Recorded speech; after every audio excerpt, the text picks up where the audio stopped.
শুভেন্দুর আওয়াজেই ভবানীপুরের মঞ্চ ছাড়লেন মমতা বন্দ্যোপাধ্যায়। এটা তো হতে পারে না, আমরা তো অফিসিয়াল পারমিশন নিয়ে করছি। ভবানীপুর থানার যারা আছেন আধিকারিকরা একটু দয়া করে দেখুন, মাইক্রোফোনটা বারংবার বলা সত্ত্বেও কিন্তু আমাদের দিকে করেছে। আমরা কিন্তু এই অসভ্যতামো করি না। 70 নম্বর ওয়ার্ড ভবানীপুর এই অসভ্যতা মানবে না, বাংলায় এই অসভ্যতা চলবে না।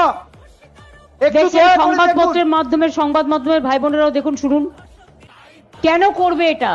ইলেকশনের কতগুলো রুলস আছে, তাহলে ওরাও যেদিন মিটিং করবে তোমরা পাল্টা লাগিয়ে দেবে, তখন পুলিশ খুলতে আসলে মেয়েদের ধরে এফআইআর করবে। মা ভাই বোনেরা আমায় ক্ষমা করবেন, আমি আপনাদের সবার কাছে ক্ষমা চেয়ে নিচ্ছি। আমি কালকে এখানে র্যালি করে দেবো। আমি এই অসভ্যতামিটা করতে পারবো না, এটা খুব ইনসাল্টিং, এটা খুব হিউমিলিয়েশন। আমি আপনাদের নমস্কার জানিয়ে আমি বিদায় নিচ্ছি, আমায় ক্ষমা করবেন। ভবানীপুরের বিধানসভার 70 নম্বর ওয়ার্ডের চক্রবেড়িয়ার এলাকার এদিন সভা করার কথা ছিল তৃণমূল প্রার্থী মমতা বন্দ্যোপাধ্যায়ের। ওই জায়গা থেকে কিছুটা দূরে বিজেপি প্রার্থী তথা বিরোধী দলনেতা শুভেন্দু অধিকারীও একই সময় সভা করার কথা ছিল। এদিন সন্ধ্যায় চক্রবেড়িয়ায় ওই মঞ্চে পৌঁছান তৃণমূল নেত্রী, কিন্তু তিনি যখন মঞ্চে ওঠেন তখন সভাস্থলের কাছেই বিজেপির সভার মাইক বাজছিল। সেই মাইকের আওয়াজ কানে আসতেই ক্ষুব্ধ হন তৃণমূল নেত্রী। মঞ্চ থেকে তিনি বলেন, সাধারণ মানুষ দেখতে পাচ্ছেন, সভা করার জন্য আমি সব রকম অনুমতি নিয়েছি, তারপরেও এদের আচরণ দেখুন। জোর করে বাংলা দখলের জন্য এরা যা করছে তা ঠিক নয়। 1 মাস তো আমি বাংলার বাকি আসনগুলিতে প্রচার করেছি, তারপরেও এরা এরকম আচরণ করলে আমাকে আইনি পদক্ষেপ নিতে হবে।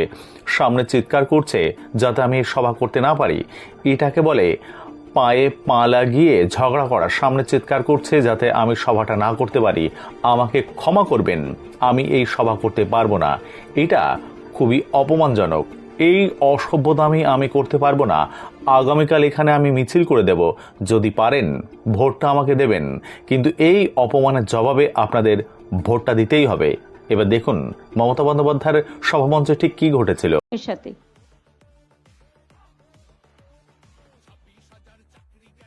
এটা তো হতে পারে না। আমি অনুরোধ করব, এখানে যারা আমরা তো অফিসিয়াল পারমিশন নিয়ে করছি।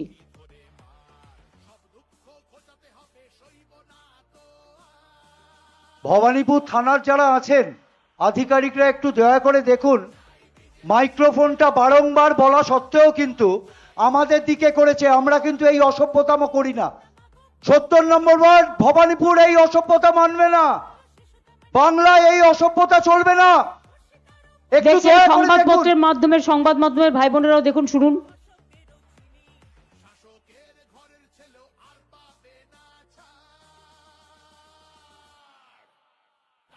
কেন করবে এটা। ইলেকশনের কতগুলো রুলস আছে, তাহলে ওরাও যেদিন মিটিং করবে তোমরা পাল্টা লাগিয়ে দেবে, তখন পুলিশ খুলতে আসলে মেয়েদের ধরে এফআইআর করবে। এটা পার্সিয়ালিটি, এটা পার্সিয়ালিটি। আমি 1 সেকেন্ড টাইম নিচ্ছি, সরি।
এটা মিটিং আমার পক্ষে করা সম্ভব বলুন তো পারমিশন নিয়ে?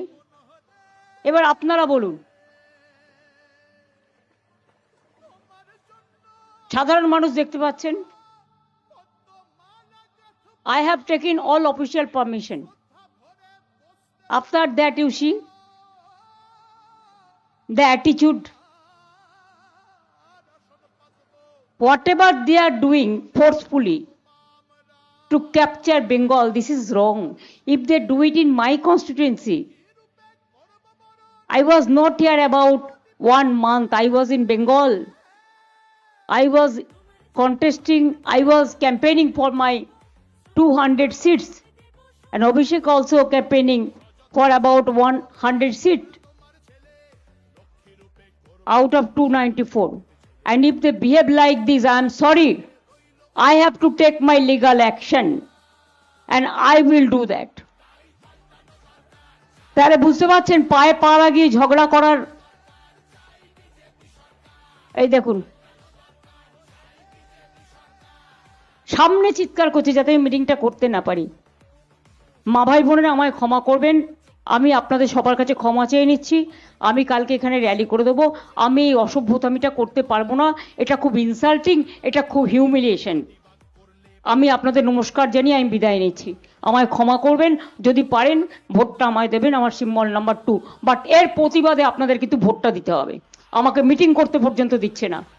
আমাকে মিটিং করতে আমি পারমিশন নিয়েছি অফিসিয়ালি, তাও